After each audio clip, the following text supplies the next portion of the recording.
Alright lads, today we're talking about the Whirlwind's bigger, tougher Slav cousin, the ZSU-23-4, also known as the Shilka. The Shilka was the Soviets' main close-range air defense system during the Cold War. As you can guess from the name, this tank used 4 23mm autocannons. These 23mm cannons have an incredibly high fire rate, but don't have the range, or frankly the stopping power, of some of the 35mm and 30mm SPA found in other nations in War Thunder. In many ways, the ZSU-23-4 is the polar opposite to the ZSU-57-2, whereas the battle rating 7.0 57-2 has slow-firing, hard-hitting guns. The Shilka has fast-firing, lightly hitting guns. You can't really penetrate the side armour of a main battle tank with the Shilka, but what you can do is create a river of lead.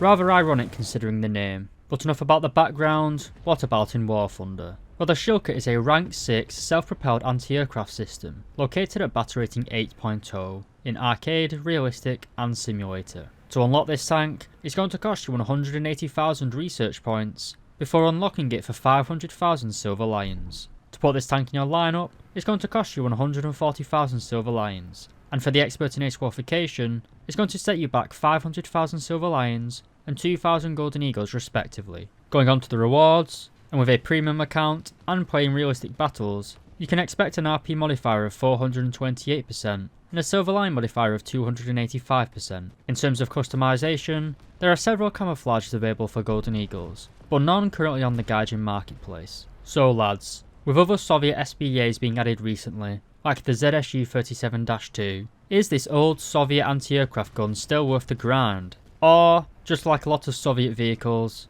is its bark worse than its bite?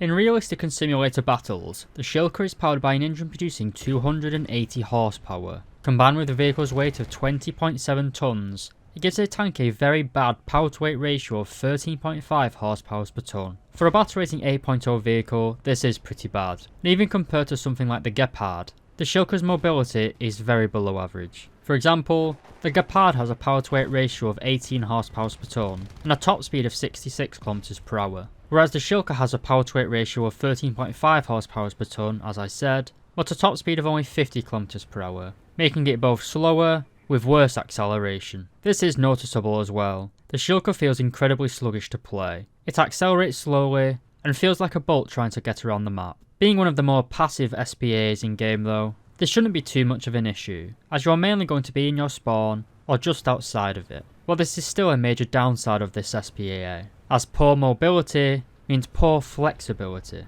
But what about survivability? You guys better stop me, I could do this rhyming stuff all day. Anyway, the Shilka has a crew of 4 men, a driver in the hull of the vehicle, and a commander, gunner and loader located in the turret. This tank is incredibly big, and it's basically just 2 boxes on tracks. While this does mean the tank has a lot of empty space to absorb shrapnel, the tank is largely unarmoured, and the crew in the turret are concentrated they're basically sat on each other's knees really. They're sat in a straight line, so if you get shot in the side of the vehicle, all 3 crew members in the turret are likely dead. There's also another instant kill thing in the turret, that being the full ammunition boxes. These are located on either cheek of the turret. As you can probably guess, these ammunition boxes contain ammunition, which is highly combustible, and will result in an ammunition cock-off if it is hit. And getting hit, it will certainly do. If we take a look at the ammo performance of the Shilka, using its own guns at a range of 100 meters, you can see that the lower frontal plate has 15mm of protection, very bad indeed. Heavy machine guns can get through your armour.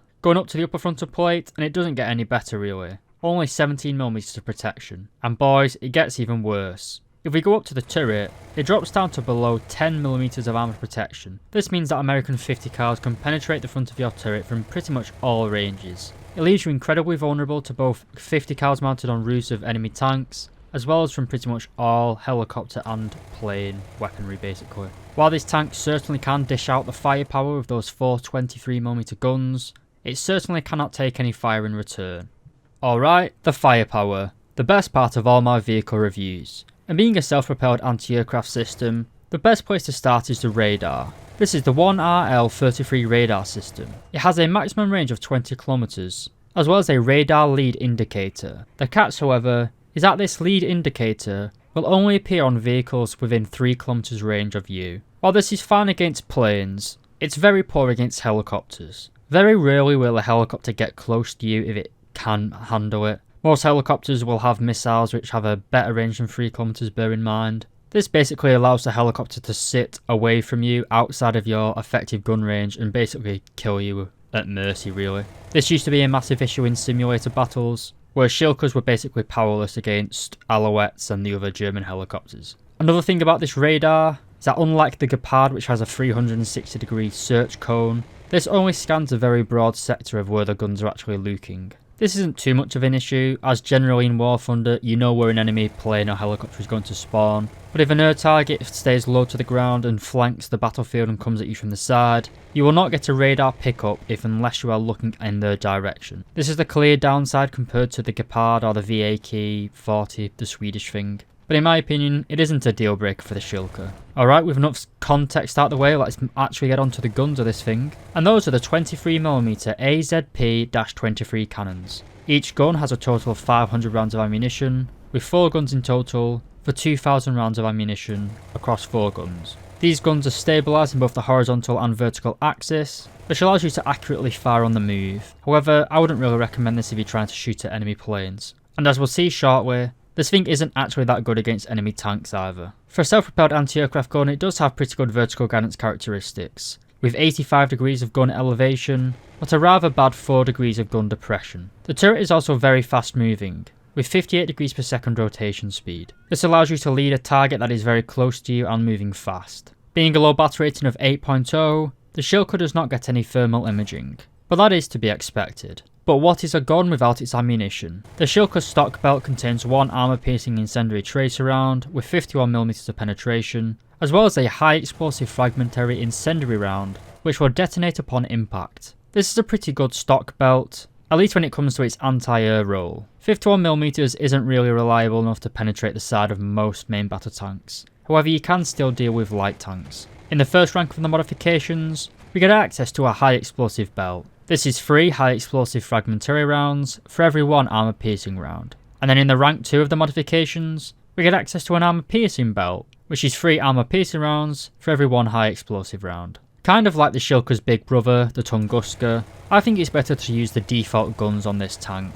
It doesn't really make a difference having 1 more high explosive or 1 more armor piercing round in your belt. Plus, the 2 unlockable belts do cost you money every time you fire them. So in my opinion, it's best to have the best of both worlds and just use the default high explosive armor piercing belts, to be honest, lads. And that's it for the firepower. There's no coaxial machine guns, and there's no backup weapons. Just 4 monster anti-aircraft guns.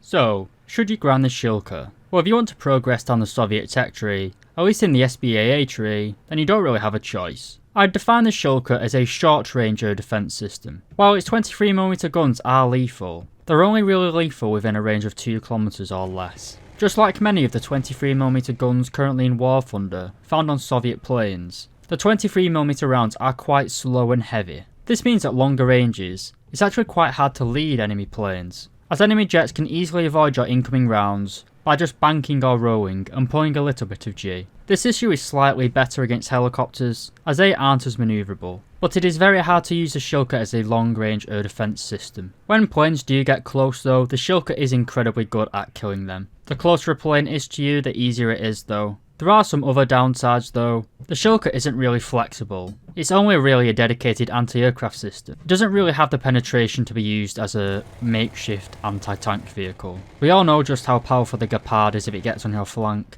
The same can't really be said for the Shilka. But anyway lads, the Shilka's pretty good at air defense. Just don't expect it to be as good as the Gepard. As always lads, thank you very much for watching, and I'll see you in another video.